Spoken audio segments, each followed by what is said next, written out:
Hello and welcome to another episode of the Saints FC podcast. My name is John Bailey and sat to my left is Mr. Tom Parker. How are you doing, Tom? I'm good. How are you doing tonight, John? Yeah, I'm not too bad. I think we've got a lot to talk about on this episode. As always, I do like to encourage our listeners to get in contact with us. You can do that in all the usual ways that you might contact a podcast, which could be email. And in our case, that's saintsfcpodcast@gmail.com. You can get in contact with us on Twitter @saintsfcpodcast. You can leave a comment on the YouTube videos on the Ugly Inside YouTube channel. So they put out the real life recordings of us. We're now actually videoing this. Yeah. So my phone is kind of pointing at our faces, and we've got a side desk lamp pointing at our faces as well, so you can actually see them illuminated. It's like we're being interrogated by a very weak-willed interrogator. Exactly, one that doesn't really do anything and just lets you do all the talking. Leave us a comment on YouTube, or you can leave us a review on iTunes or wherever you get your podcasts from. And on that note, I think I must have banged on about this quite a lot in the last episode because we had quite a lot of correspondence. So hey, all feedback is a gift. Yeah, I don't know if we can do a sound effect of shuffling papers, but I'm just going to be looking on my laptop here. So first person to get a shout out is Tim Wilcox, who's listening in from Hong Kong. He emailed in saying, "Great podcast, John and Tom. Really enjoyed listening to your most recent episode. Couldn't agree more with much of what you say. In particular, the comments about Kruger's vacuous and meaningless tripe I found both enlightening and somehow cathartic. Almost like attending therapy when someone else articulates exactly how stupid that interview was." That's nice feedback. Yeah, not great feedback for Ralph Kruger. Tim listens in from Hong Kong. He's surrounded by plastic fans who support Liverpool, Chelsea, United, blah, blah, blah. Anyway, thanks for giving us a shout out. Tim also had he sent an email after the Watford game, so we might go through some of his comments later. I'll see if I can dig that up. Nick Hingston emailed in. He said, "Your best yet. I have been critical, but this was less dull." That is damn by fame praise there. Thanks, Nick. And you were showing some passion. Top marks for the comments on Redmond and supporting the player. So thank you, Nick. William Porteous Blythe. I've just started listening to the show literally about 10 days in, loving it. Sorry, just the most amazing name. It's like a pirate. Yeah, William Porteous Blythe. It's incredible. Yeah, I mean, he sounds like he could go gallivanting across the empire, like doesn't he? Highwayman or something. Yeah. Anyway, so William's been in touch. He enjoyed the Pellegrino episode and the latest one. He's also a podcaster himself.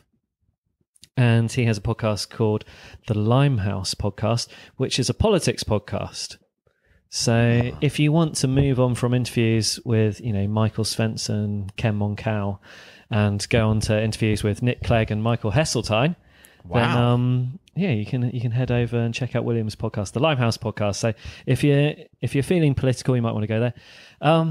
YouTube comments. Great Tash, thank you. Standards.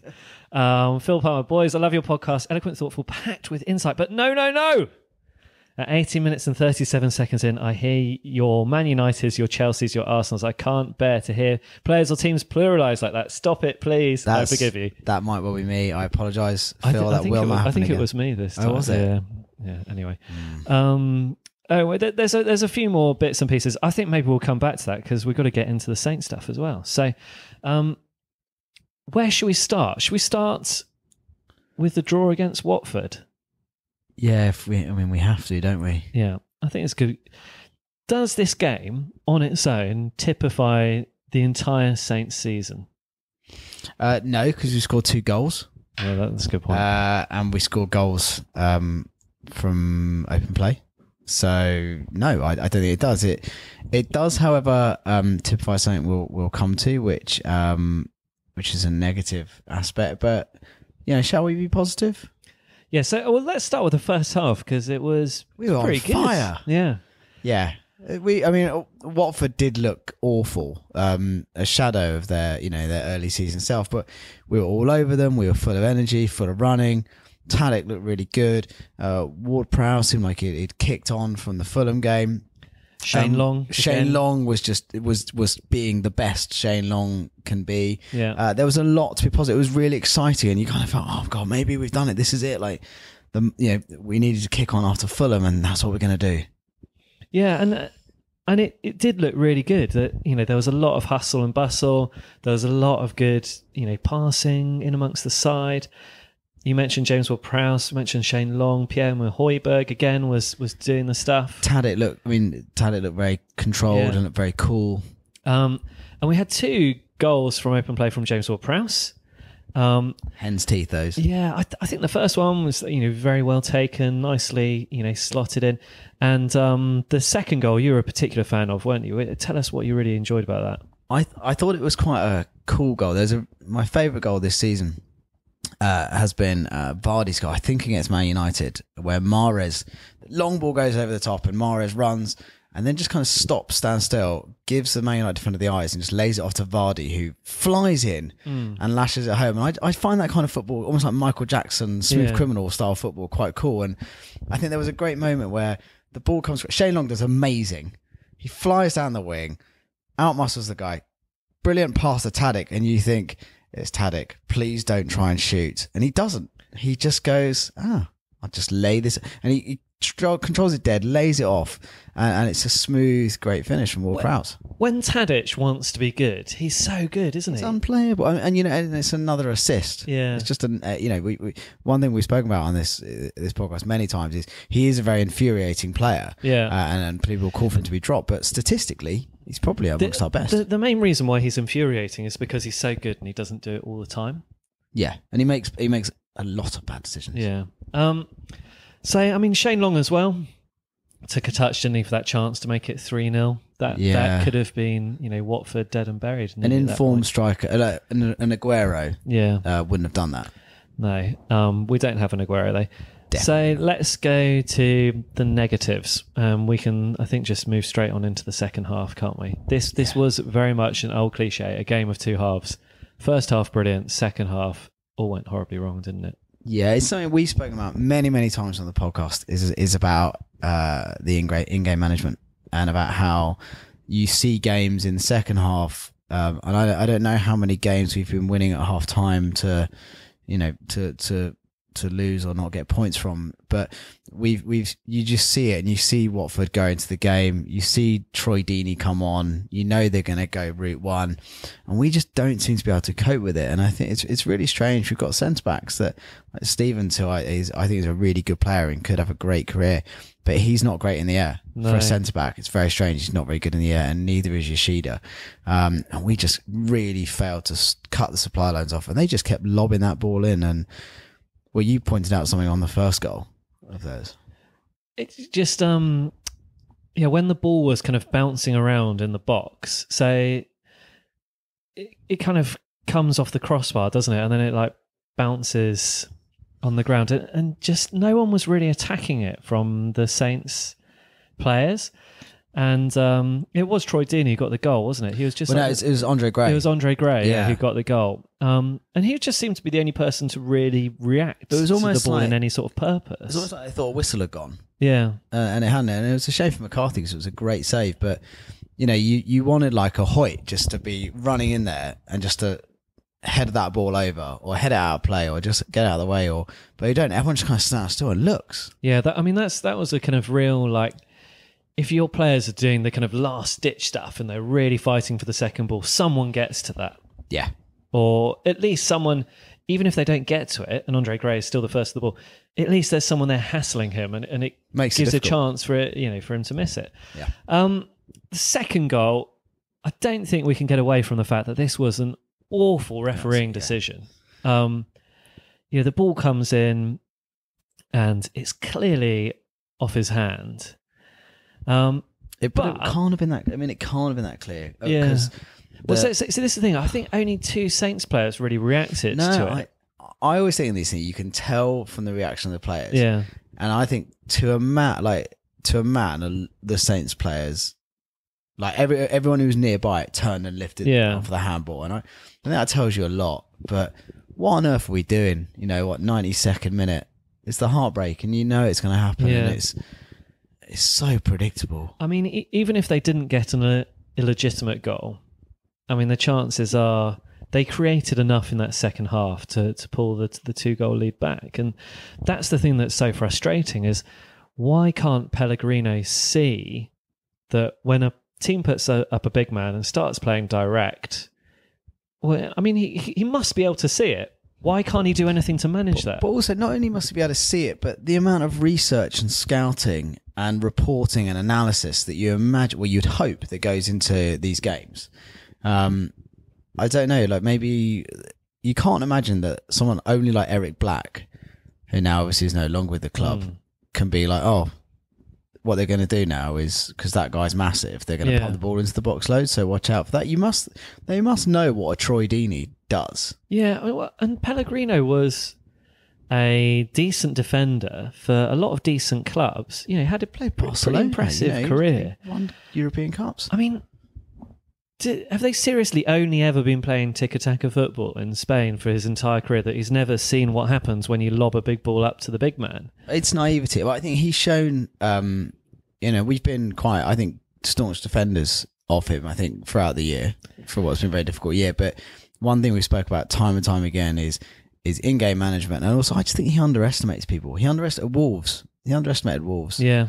And we lost. And I think he maybe just doesn't, I don't know. He underestimates people. He doesn't get the strength and depth of the English league, I don't think. Yeah, you're not playing the Spanish farmhands every week. This is, even the player like Troy Deeney can really hurt you. Yeah.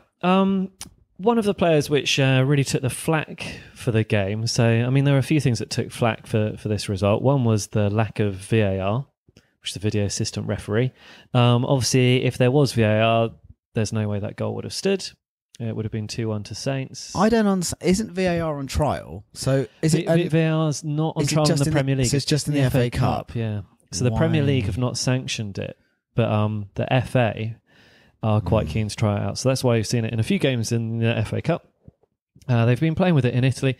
I think the stats from Italy about halfway through the season is since the advent of VAR, it's definitely helped. So from all the incidents that go to VAR, following that and then further analysis after the decision's made, they're getting well over 90% of the decisions right that go to VAR. So I mean, it's not infallible. There'll still be controversy. I think it was a game watch the other day. But stuff like that will be obvious. Oh, you'd hope so, wouldn't you? I mean, and you have to look. The sad thing is it's no longer a game. It's a multinational, multi-billion-pound business. And decisions like that, come the end of the season, will come to the table. But we all know how tight the table is. That's 2 points lost for Saints.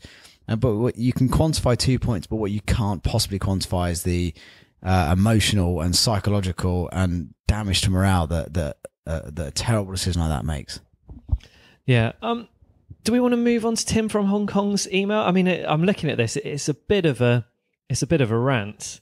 He's got some serious word count there. I mean, it's quite rambling. So let's just pick off. So he goes through Pellegrino's kind of decisions about why he's chosen the team. He says, firstly, isn't Oriol already playing in front of the back four? And this is in respect to him saying that he decides to put Oriol in front of the back four to defend the lead, which obviously didn't work. That's what he's in the team to do, surely. He's certainly not there to assist or score goals. Secondly, if Tadic is playing too deep so he can't press the Watford centre-back, why didn't he instruct Tadic to do exactly that? Or if he's not doing it, then bring on someone else. Anyway, this carries on, and he pretty much lists a lot of the players. Really goes for it. There's some caps lock in there. Yeah. I think basically the point here that Tim is trying to make, and the sentiment which I get, is that in-game management, isn't it? Sort your players out when they're not doing it. If something changes during the match where you're going to have to shift your tactics, change the way you're playing, or you need something a bit more from one of the players, why is he not able to do that? Why is he not able to get Tadic to run a bit harder and track down? Why is he not able to kind of get Romeo to sit in front of the back four and actually defend the big, against the big boys and the long balls? But aren't we being a bit naive here, expecting Tadic, a player who is probably a luxury player, if our game-winning strategy against another team who are really in the crap as much as we are, depends on Tadic pressing the centre-back, something I don't think I've really ever seen Tadic do. Is that really a strategy? Like, shouldn't someone like Tadic come off? Yeah. And shouldn't we have a more defensive-minded option? Like even like someone like McQueen would come on. He would give you the pace to go up front, but he would also give you that defensive-mindedness at the same time. It just seems to be it's all a bit naive. I mean, I suppose this is the thing. Also, if you talk about the substitutes that Pellegrino makes, so Stephen Davis gets hooked, for his wayward pass. He gets pulled, he's substituted off, and he's dropped for the next game as well. So, I mean, Pellegrino doesn't accept mistakes. But then perhaps... What? Redmond? Forster? Yeah, been pony all season. But there's been quite a few times when a player has given the ball away or like made a mistake that's led to a goal, and they've clearly been used as a scapegoat and then, substituted off and then left out the side. I'm not a big fan of that. No? Teams win matches. Yeah. Players, individual players, probably goalkeepers aside, do not really lose them. Yeah. And the players that he starts are generally our best players. So if you hook them off, you're instinctively weakening the team. The damage has already been done. Yeah. So what are you hooking him off for? I mean, Stephen Davis is a 34-year-old professional. Do you think he doesn't know when he's made a mistake? Yeah. Well, I mean, this is the point that I was going to get to with this is, Stephen Davis gets taken off, and actually he probably would track down and push, the Watford and press if you ask him to. If you say, right, Davis, thanks for what you've been doing for the rest of the game so far. Now I need you to do this. I think he would do it. Whereas Tadic probably doesn't. But if you pull Stephen Davis off for making a mistake, you're left with maybe a Tadic or a Buffal or one of those players that isn't going to do that. But why are you knowing what the opposition is doing, which is passing the ball back to their centre backs, who then look up and quarterback style pass the ball into the box every time? Why are you taking off a player that can press high up the pitch and defend, but also is a creative player? We know Stephen Davis. If you're in a tight hole, Stephen Davis is the one that can make a clever pass, a dink, a one touch, a great bit of control to get you out of it. Yeah. It just, again, we said it, so it's in game management, and he just seems to freeze. Yeah, and this is the thing. I think at the end of this game, it really felt like time was probably up on Pellegrino. I don't think it would have surprised anyone if he'd have lost his job after this game. So anyway, stuck with him for the time being. He ain't going nowhere. And this, I think we're just going to have to accept it. I mean, I've seen all the kind of hashtag Pellegrino out. He's not going anywhere. But slipping into the relegation zone, no wins in 10 games or whatever it is. 11 now. He's clearly not going to get sacked, is he? Because can't after the interview. But what's going on? I mean, what's going on at the club? Who is Mr. There's bigger things here. Like, who is Mr. Gao? Yeah. Where is his money? Like, who is this guy? This Chinese guy that we've sold 80% of the club to? What are Reed and Kruger doing? Yeah. What's Katarina Lever doing with her 20%? Yeah. Now, like, this club is just. We are now. What's the date now? We are 22nd of January. We appear to be closer to a signing. We've got. Well, we'll come to the transfer, but what's going on? Pellegrino is just a symptom. There's a bigger problem here. Okay, are we going to get into that bigger problem now, or should we go? Let's talk about. Should we talk about Saints versus Spurs? Talk about something a bit positive, and then we'll go deep. Because I wanted to go quite positive after this, because obviously people listen to this with their spare time. But Pellegrino is looking pretty miffed. I mean, we laid into Kruger in the last podcast episode, and that bizarre interview, and I mean, we just don't know anything about our new owner Gao, really. I mean, we've heard a little bit about he wants to do something with the stadium that doesn't involve putting more seats in. I think he held a focus group in China for Chinese Southampton fans. I actually genuinely saw a picture of that, which is wonderful, I guess. I mean, it's great for the Saints fans in China to get a chance to meet him and see him and hear from him. He'll regularly, I imagine, travel to St Mary's and watch games, home and away games. Well, I mean, let's see what happens. I mean, we basically don't really know anything about him, do we? I mean, I haven't there's nothing really there for us to talk about yet. No, I mean, and also he's not had an impact. I mean, if you look at the way the Thai owners put a sort of real stamp on Leicester City, Yeah. you know, in terms of almost make them, some would say like almost like a Thai football club in terms of like, you know, revering the Thai royal family, but they like, you know, free beer, like, you know, the guy shows up in his helicopter. Yeah, you know, he was like, at least it was kind of interesting. Well, I did notice at the Saint Spurs game there was some advertising for a Chinese betting company. So, you know, perhaps that is the start. Onwards and upwards. Yeah. For those of you hearing the sirens, we do record this in Hackney, so it is an occasional sound that we have to put up with. So the draw with Tottenham Hotspur, I think going into this game, not many people had much in the way of any sort of hope. We lost 5-2 to them on Boxing Day at Wembley. And last year when we got murdered at home, was Yeah. that like 5-1 or something? Yeah, I think it was 4-1.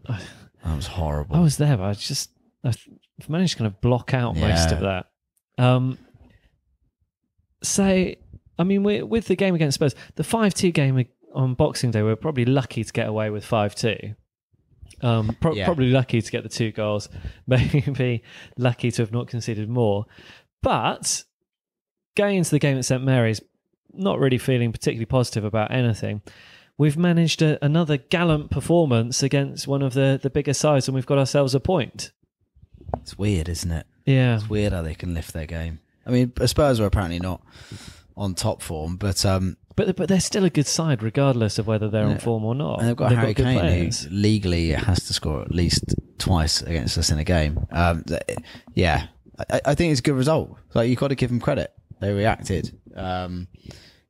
They were despondent after the Watford game, and they've come out there and they took the lead, and all right, they conceded virtually immediately afterwards. But it's a good result. But it was good, you know. It was nice to see. I think it was like a Tadic long ball down the line.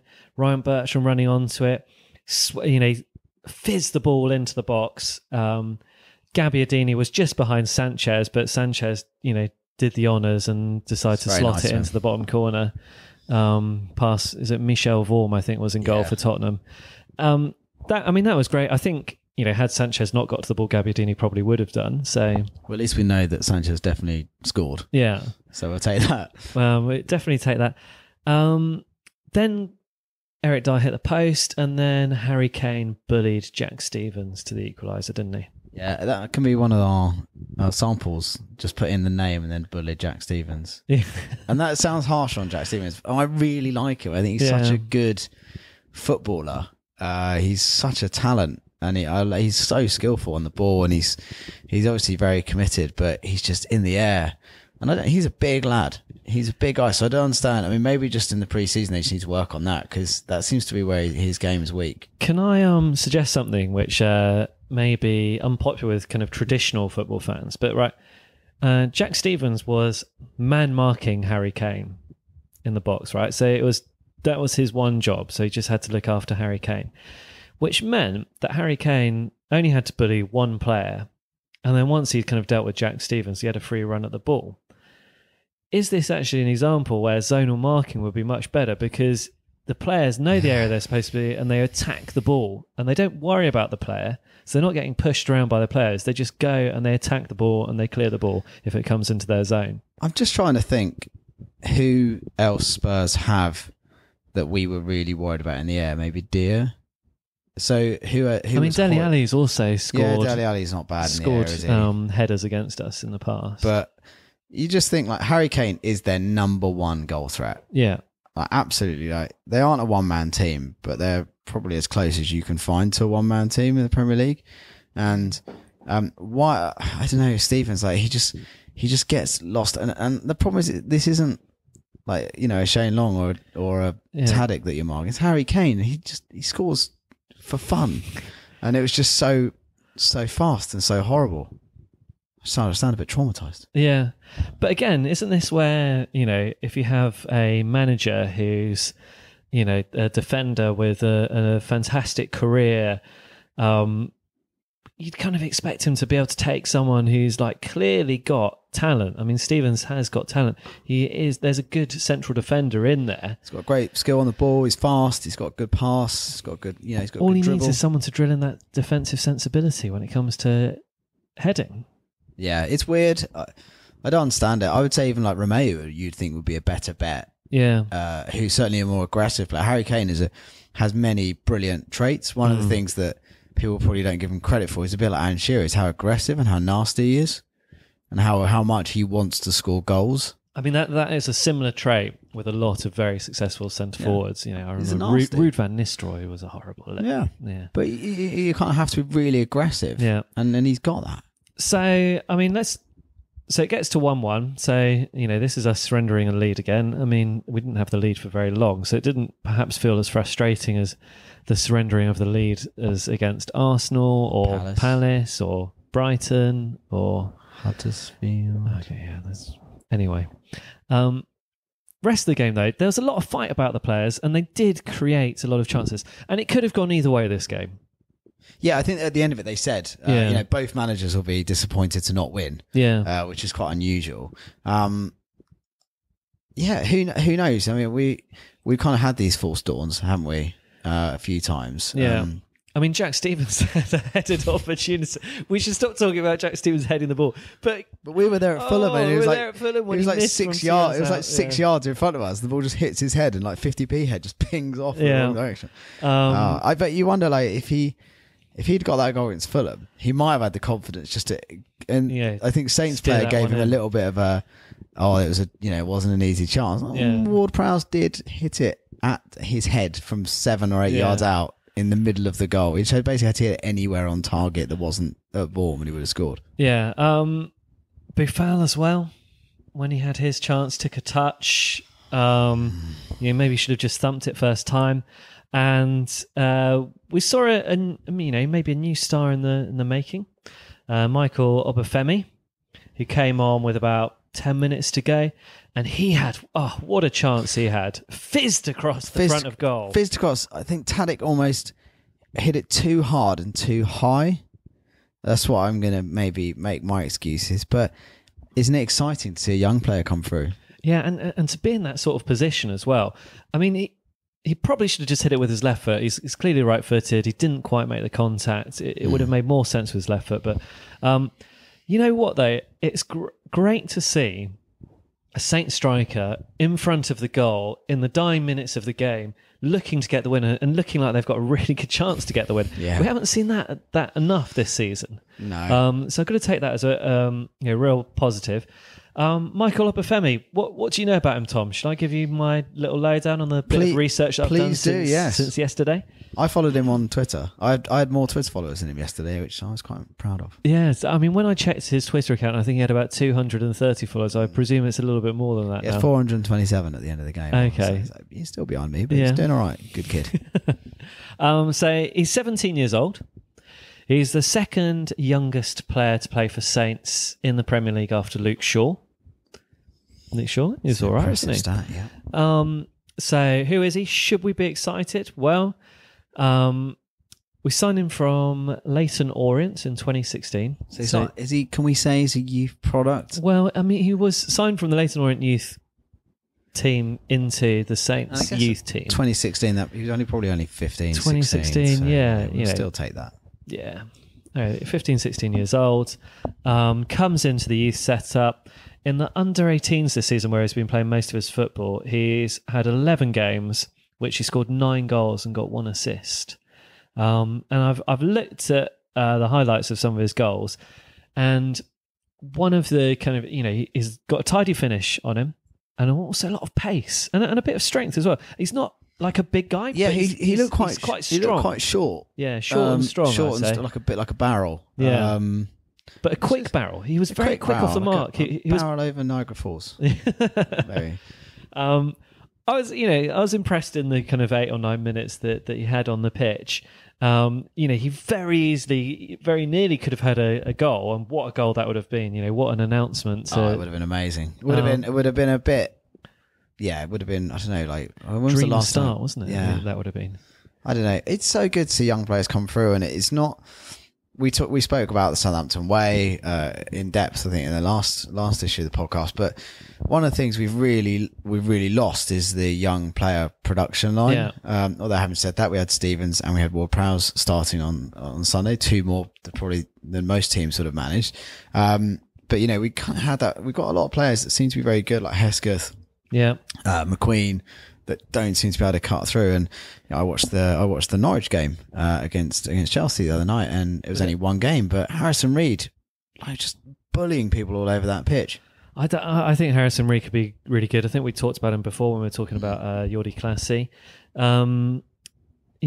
Obafemi coming through, I think that's exciting. I think Josh Sims is back from injury and thereabouts in the first team squad. There could be some exciting youth developments towards the latter half of the season, but we just really need to get those points, don't we? Well, we need to create an environment where it's comfortable to bring them in. And the thing is, if you look at your Saints and your Pellegrino and your Reed and your Krug, you're looking at it and you're doing the numbers and how much is relegation going to cost you. Are you going to want to put your faith in an Obafemi, or are you going to want to put your faith in a Shane Long? I probably think they're going to put the faith in the latter. Yeah. Well, I guess, the other place where they could put their faith in is the transfer market. Which I've heard about. Is this the thing that other clubs do that we don't? Yeah. I mean, we're in the January transfer window now. Well, we do. We just have one particular way of doing it, which is called sell rather than... ours is a one-way door. Yeah. So we're 3 weeks into the transfer market, and Tom, what do you think of our new signings so far? I've been very impressed. Look, I genuinely believe actually we don't need to sign anyone right now. I do believe that, because I don't think they're going to get anyone any good. And this Carrillo character that people are talking about has scored Guido Carrillo. Carrillo has scored 4 goals in the French league. For Monaco, and if we put that in perspective, Neymar scored 4 goals in one game at the weekend. I don't think we were necessarily going to be going for Neymar. Yeah, but the French league is not very strong. Yeah, I think everyone knows that outside of the top 2 or 3, 4 teams, it's not very strong, and teams like Monaco bully other teams. Yeah, and I think that is he going to get us out of this? We're not supposed to Sam Gallagher. Yeah, I don't know how good he is really. I've done what everyone does when we get linked with a player that you've not necessarily heard much about before. And let's go on YouTube and look at the compilation videos. The one thing that I would say in favour of us going for Guido Carrillo is he's a big centre forward. He would give us another dimension, right? So's Charlie Austin. Yeah, but Charlie Austin's always injured. And Charlie Austin's not tall. He's big in the kind of way that you don't want to be big anymore, Tom. He's big in the way that taxi drivers and bouncers are big. And I think, when you've got Gabbiadini, when you've got Shane Long, even with a new guy, Michael Obafemi, coming in, again, he's not like a big man. He's not a target man. When you look at how effective we were with Graziano Pella, that extra element of the game is something that could be quite useful. Even if you only buy him to throw in for the last 20 minutes when it's 1-1 or 0-0 and you're looking for a way to kind of break down the door, and you want to change the tactics. You want to maybe put 2 up front with a big man and a little man to play off. Then I think, maybe that is the sort of player that we could do in the mix of the first team squad. Yeah. The crazy thing is, we're talking about signing a big goal scorer. Charlie Austin is currently injured. He's due back next month. Again, I'll say it. I don't think we're going to get the players that we need. Yeah. And I do think the players we've got, motivated and trained and deployed in the right way, can easily can get us out of this. See, and this is the thing that I would say with Quincy Promes, so the guy that we're rumoured to be searching around. Spartak Moscow. £30 million is the price tag that I've heard, which sounds more than Saints are likely to want to spend on anyone. Watching his YouTube compilation videos, I'd say they've gone for someone who looks like he can play like Sadio Mane. But so this is my caveat. could be a little bit like a Buffal. So you have like YouTube videos of him playing against, weaker opposition. He can take the ball around them quite effectively. He can do the tricks and skills and finishes. But the reality is when you get into the Premier League, it's not quite as simple as that, is it? No, and also he's going to come from the Russian league, which is an unknown quantity. And I don't know. Again, do we need is if we think of what we really, really need? Well, I don't think do we need another tricky talented mercurial winger. Like a Tadic or a Buffal or Redmond. I don't know how many of those do you really need. Yeah. But then we could say this. I think really what we probably needed was a really dominant centre back, because I think as Hoyt, as all the qualities he has, he actually doesn't appear to be a commander, a real, for the size he is. He doesn't appear to be that really dominant centre back in the same way that like a Van Dijk was. So I think that's probably what we needed. And I think we needed one of those with Premier League experience. I think we actually probably need like a Harry Maguire, or we needed an Alfie Moores, or we needed the chap who was at Middlesbrough, Gibson. Oh, yeah. Ben Gibson, who was very good. I think that's probably the kind of player we need. We needed like a classic, no-nonsense, lump it. We needed a Michael Svensson, don't we? Killer. Bring him back. Come on, Mike. You could do it. I would just take him back for the coaching. Just get him to teach Jack Stevens how to defend a cross. Yeah, but why not? What generally is the worst? I mean, you spoke to Michael Svensson. He wants experience in coaching. Yeah, I mean, he's currently manager of the Swedish second division side, which maybe is not the most glamorous thing. But he knew how to clear a ball with his head, didn't he? Yeah, but is it something that we spoke? Our manager was a top class centre back. Yeah, who won Spanish league titles and won European titles. What's going on? Something's missing there. So some of the players that we've missed out on, we missed out on Theo Walcott. He's gone to Everton. I'm fine with that. You're fine with that? I'm kind of fine with that as well. In me, there is the romantic that would love to see Walcott back in a Saints shirt, tearing down the wing, taking it around, confused looking defenders and curling it into the top corner. But I think that was much more exciting when he was 16 years old. And he's not really done that.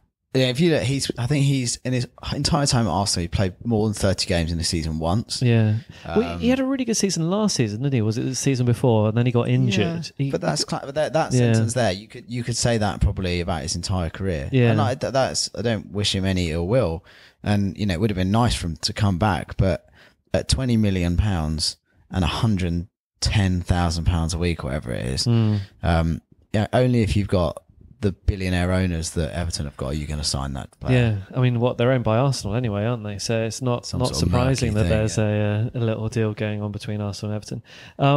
Any lawyers are listening, by the way. That was a joke. Clearly not intended to be defamatory. Good cover there, Tom. Daniel Sturridge was another player that we were rumoured to be with. That just doesn't seem like a Saints signing to me. He's still actually relatively young. This is the weird thing about Sturridge. He's like Twilight Zone. He's like 28, I think. But yeah, I don't know. Again, the amazing thing was we could have signed Walcott and Sturridge. We'd have added probably best part of £250,000 a week to our wage bill, £1 million a month. We could have maybe spent, I don't know, £30 million on those two players, not even half of the Van Dijk money. Well, probably half once you take out agents' fees. I think you'd have probably spent £50 million together. I think you'd have had £30 million for Sturridge, $20 million for Walcott. Oh, my God, I hope not. But they could have easily then. That's it. That's all your Van Dijk money gone in two players who could then get injured in the next game. You could see them both walking out against Spurs. Yeah. And like hamstring going on Sturridge, and Walcott getting a twitch in his knee, and that's it. They just don't play again for the rest of the season. It's an entirely realistic proposition. Yeah. So I think we dodged a bullet there, and there's a reason why only Everton were in for Walcott, and there's a reason why no one went in for Sturridge. Yeah. Let's do a quick bit of some more stuff from the listeners. Last time we talked about Pierre-Emile Højbjerg, and we thought about, could we have a nickname? Because I'm not sure that I'm pronouncing that correctly, and it's quite long. Christian Gamrath says, glad you like Højbjerg. I'm from Denmark, like him. PEH is a cool nickname, so is Pierre-Emile. I'm not sure I actually agree with you, Christian. I thought Danes were a lot cooler than that. Yeah. I mean, what would you call him in Denmark, Christian? Let's think of something a bit... Does he have a nickname for the national team? Yeah, I mean, that would be interesting. See if Christian, do some investigating for us and drop us another YouTube comment. Christian, do our job. Yeah. If you would mind. Matthew, JBD Gaming, calls him Big Dane. Yeah, I works. mean, Does what it says on the tin. Not necessarily the first word I associate with him.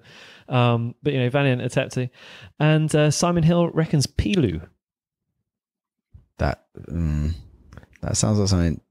Yeah. I'm not sure about Pilu. Yeah. Sounds like a cartoon penguin. Yeah. Like Pingu. Yeah. Let's go on to the next comment. So I don't think we've nailed Pierre-Emile Højbjerg's... That rolls on. Yeah, that rolls on for another week. Dave Beach recently said, have to agree with you, seem to play better against the top teams. Well, this, point is kind of solidified by the fact that we drew against Spurs and drew against Watford. I feel we should be kickstarting some of the young guys who'd love to get in the first team. Well, we've also seen a 17-year-old come through, so maybe Dave Beach is going to be feeling a bit happier. He also gives Kruger a bit of a kicking.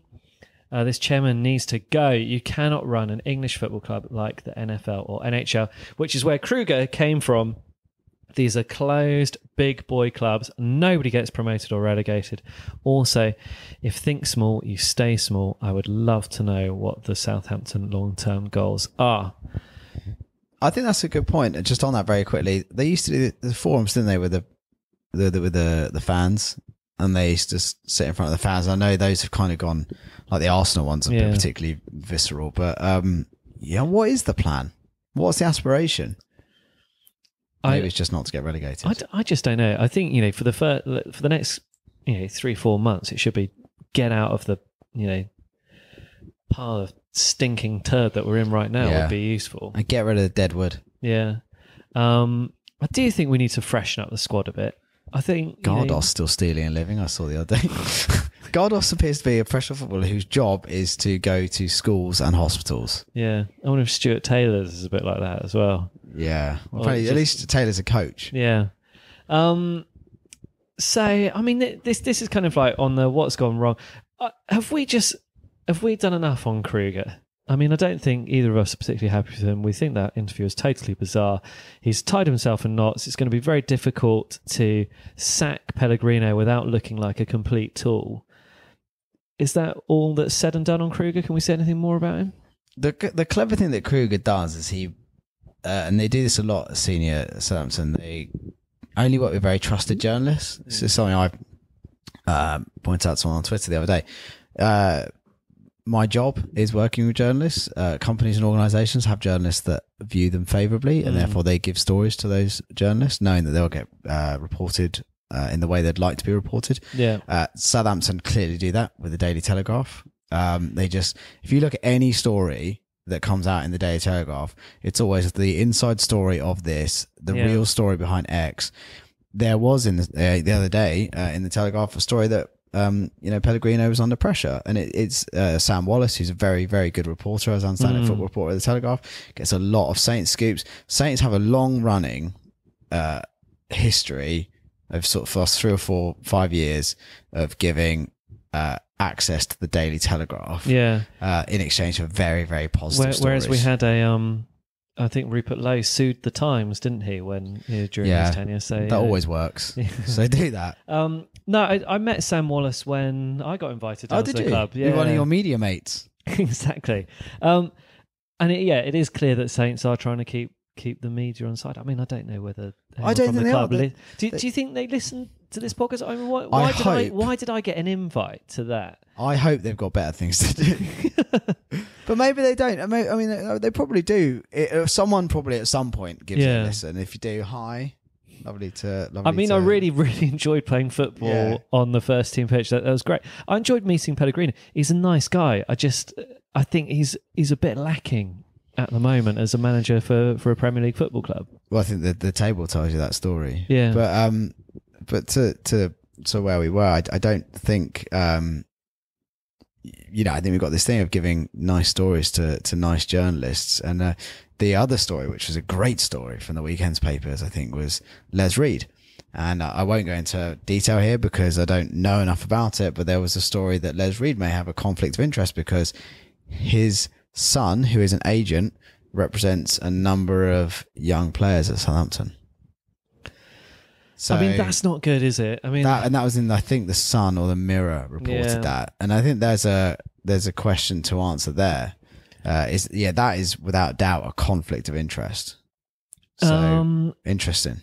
But the club, when it comes to stuff like that, the difficult things, they just go a little bit quiet. It's like with Eric Black was, when they did the sting on Sam Allardyce in the England that was job. a Telegraph story. Yeah, I mean, he got done in that. I mean, he didn't do anything illegal. But he alluded to the fact that you could do illegal things if you write and spoke to it. Yeah, it's not bad. It wasn't great. Right, so let's move on from the club hierarchy. It's never really been a fun topic. I mean, the only time it's ever been fun was when we had the Lieber family come and rescue us. Really, but the whole run up to that was just awful. But Marcus Lieber is the only joyful owner that I can think of. But this is a symptom of modern football, I think. Where I remember speaking to my dad about this a few years ago. You never used to know the chairman. Yeah. Chairman of football clubs were non-existent. They just were these grandees that sat in the background. Like, why nowadays do we know the managing director of the club? Why now do we know who the chairman is? It shows that either they're in the media too much. I don't know. I just think it's weird that they're even a thing. Yeah. Right. Let's move on to the next games then. Watford at home in the FA Cup. We owe them.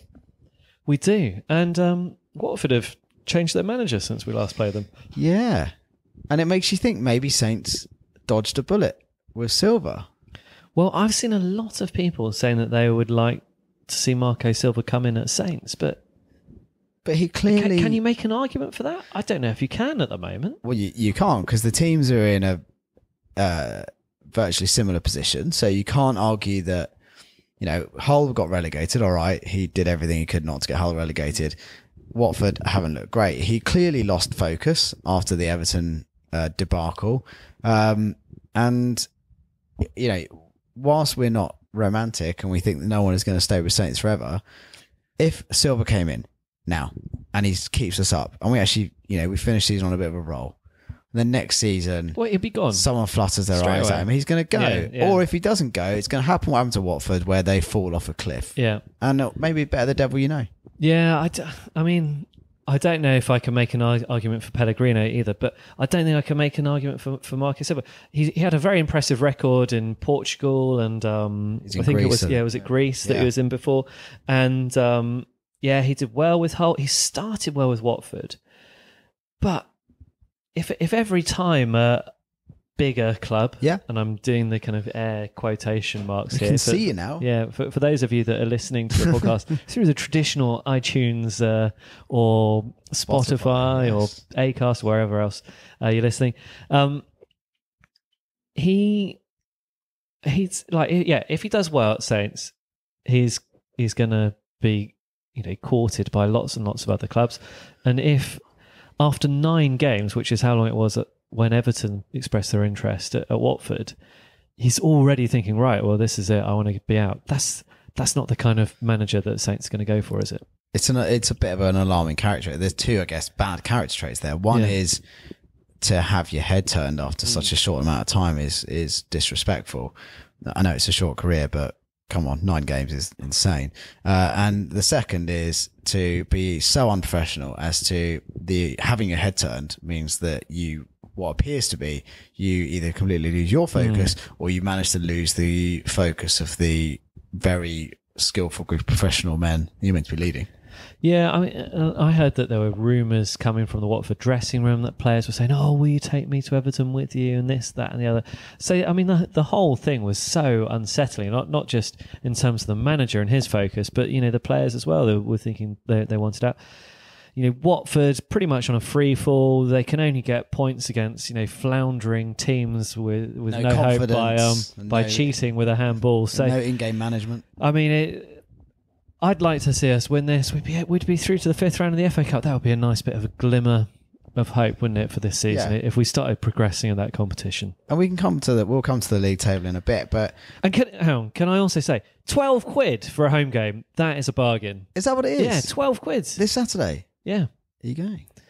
I haven't bought my ticket yet, but it's incredibly tempting. Tempting. I know the train ticket will be more than double that, but £12. I like to see that.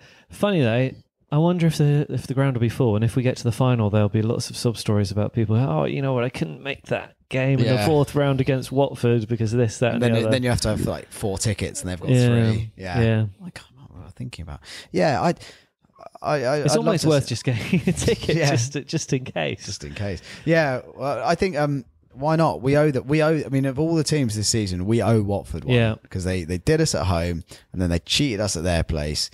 We owe them it, and let's get a win. If you think about it, if we get a win, that'll mean in 4 games we've had 2 draws and 2 wins. One of those draws against Spurs. That's actually not a bad return. Yeah. All right, 2 of those cup games, but yeah, still they've got to just keep winning. Got to get the confidence. Either way, I mean, if we don't lose another game for the rest of the season, then we'll stay up. Yeah, and we'll win the FA Cup. We'll have won the. It'd be incredible scenes. Yeah. So let's go for that. We're on a 3-game unbeaten streak. I like this Pellegrino chap with his 3 games unbeaten. But then the really, really, really big important game. This is critical, isn't it? This, I think, surely if Saints lost at home to Brighton, regardless of what the result is at Watford, Pellegrino would get sacked, wouldn't he? Who are they going to bring in? They're not going to sack him unless they know they could bring someone in. And they're right, they might bring in Silva. They might do. But you would think if they were going to do that, they would have fired Pellegrino today or tomorrow, today being Monday, and then they'll bring Silva in. I mean, that would be an interesting narrative for the FA Cup game, wouldn't it? If they brought in Silva this week, yeah, it would be. I think if you put Southampton Brighton into Google Translate, it would come up with 6-pointer. It is intensely important this game, and you just got to hope it's on a Wednesday night. You just got to hope that the pressure doesn't get to the Saints players, because if you're Brighton, you came into that league and everyone said you're going to get relegated anyway. And there was no way you were ever going to possibly stay up. So the best you can possibly do is stay up. Yeah. And none of them would have been expecting to stay up. So, but Saints, there's pressure there. So how are we gonna play this game? No doubt we'll start off quite well. The crowd will be behind us. Maybe get a goal, be 1-0 up, miss a few chances. Crowd will start getting edgy.